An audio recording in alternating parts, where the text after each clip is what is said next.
Teaching is an amazing profession. You're working alongside pupils, with them, you're immersed in their learning and you learn from them.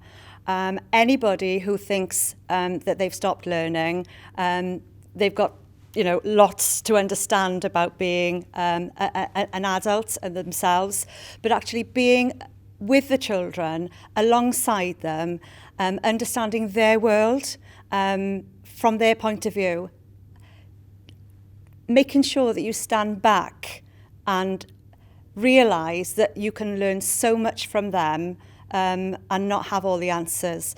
In fact, teaching probably isn't the right word. We shouldn't be going into it to teach. We should be going into it to learn with each other. And I think less of the teaching and more of the learning together would be my advice, to stand back and learn with them as opposed to teaching them.